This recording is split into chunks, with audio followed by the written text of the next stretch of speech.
भारत में सभापति जी धारणा है कि अमीर लोग कानून का मजाक बनाते हैं और गरीब कानून की चक्की में पिसता है। आज आपके पास सरकार पे मौका था कि आप इस धारणा को बदलते, लेकिन आपने इसको और पुख्ता कर दिया। मैं स्पष्ट करना चाहता हूं कि हम सुधारों के विरोध में नहीं है, लेकिन हम ऐसे किसी सुधार का विरोध अवश्य करते जो जवाबदेही को कमजोर करता है और कानून के डर को खत्म करे और समाज में असमानता बढ़ाए। आज सरकार जन विश्वास की बात करे, लेकिन मुझे डर है कि ये जन विश्वास केवल विशेष वर्ग का विश्वास बन के न रह जाए। महोदया, सरकार इस विधेयक को छोटे अपराधों खत्म करने वाला बताती है, लेकिन जब हम इसके प्रावधानों को ध्यान से देखते हैं तो एक बड़ा सवाल खड़ा होता है कि क्या हम वास्तव में सुधार कर रहे हैं, नियमों को ढीला कर रहे हैं। महोदया, राष्ट्रीय न्यायिक डेटा ग्रिड के अनुसार देश में आज 4.7 करोड़ से अधिक मामले अदालतों में लंबित हैं। यह सही है कि हमें न्याय प्रणाली को सरल बनाना चाहिए, लेकिन इसका समाधान यह नहीं हो सकता कि हम अपराध को अपराध ही ना माने। महोदया, आपके माध्यम से मंत्री से पूछना चाहता हूं, क्या सरकार ये मानती है कानून को कमजोर करना ही न्याय सुधार का रास्ता है? यह परिवर्तन तंत्र कमजोर है तो उसे मजबूत करना चाहिए, ना कि कानूनों को कमजोर करके समस्या को छुपाया जाए।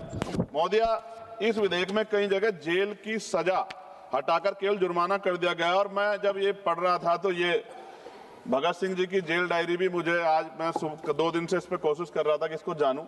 जेल, जब कोई अपराध करता है तो उसको जेल का डर होता है, और ये डर खत्म हो जाएगा पैसे वालों के, तो फिर वो जम के अपराध करेंगे, ऐसा मेरा मानना है।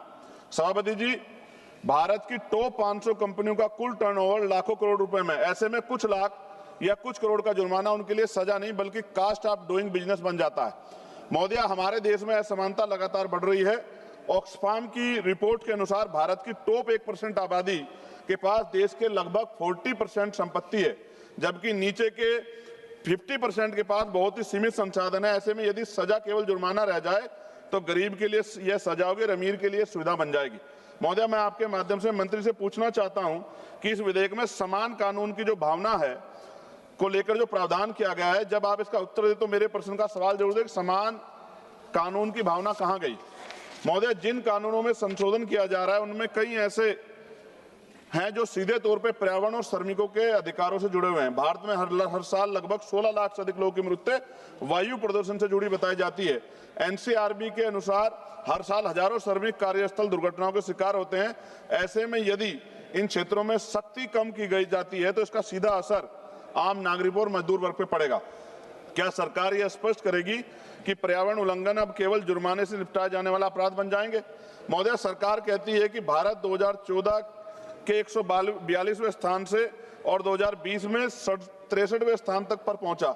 यह उपलब्धि अच्छी है, लेकिन क्या हम ये ईज ऑफ डूइंग बिजनेस के नाम पर ईज ऑफ जस्टिस को कमजोर कर रहे हैं? क्योंकि अगर न्याय कमजोर होगा तो निवेश का माहौल अंततः प्रभावित होगा। महोदय, अदालत पर बोझ कम करने की बात की जाए, लेकिन सच्चाई है कि भारत में प्रति 10 लाख आबादी पर केवल 21 जज है, जबकि कई विकसित देशों में यह संख्या 50 से 100 के बीच है। अमेरिका में प्रति 10 लाख लोगों पर 150 न्यायाधीश, यूरोप में यह औसत 220 से अधिक है। भारत में आज भी न्यायपालिका में सर्वोच्च न्यायालय, उच्च न्यायालय और जिला अदालतों में 5600 से अधिक पद खाली पड़े हैं। मंत्री जी, अपने उत्तर में बताएं कि इस तरह के केसेज में क्या सरकार जजों की संख्या बढ़ाने पर विचार कर रही है? महोदय, विश्वास नाम बदलने से नहीं बल्कि व्यवस्था से आता है। जब कानून का डर खत्म होगा तो विश्वास नहीं है, विश्वास पैदा होगा।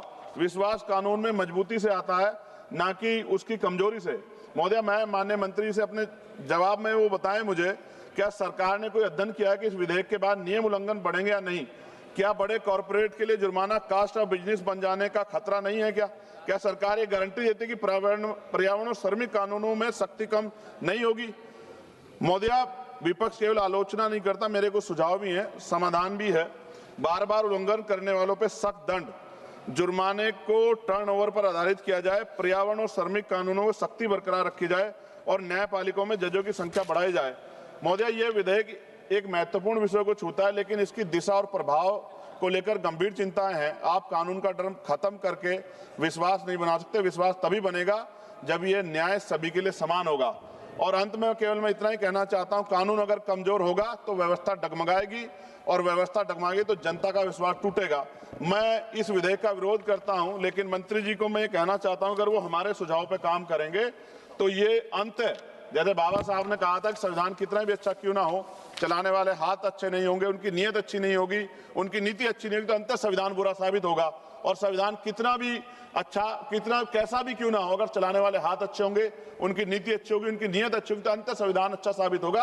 अगर सुझाव को माना जाएगा तो इसका प्रभाव जनता के मन में आवश्यक रूप से इस बात के साथ जाएगा कि उनका हित जो है और कानून की जो समान कानून की भावना वो खत्म नहीं होगी। लेकिन अभी जो अमीरों को जिस तरह छूट दी जा रही है, तो बड़े बड़े जो कॉर्पोरेट सेक्टर हैं वो तो अगर उनके यहाँ कोई इस तरह की अपराध हो भी जाएगा तो उनको तो कोई फर्क ही नहीं पड़ेगा।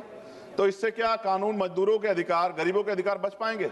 अब जैसे हमारे सम्मान साथी कह रहे थे सभापति महोदय की जो ड्रग्स है, नकली जो दवाइयाँ, मैं खत्म करूंगा सभापति जी, जो नकली दवाइयाँ हैं आप महसूस करके देखिए, सिर्फ चंद पैसों के लिए मिलावट हो रही है, जहर बेचा जा रहा है चंद पैसों के लिए, सिर्फ अपना व्यापार बढ़ाने के लिए। क्या इससे गरीबों की जिंदगी खतरा नहीं होगा?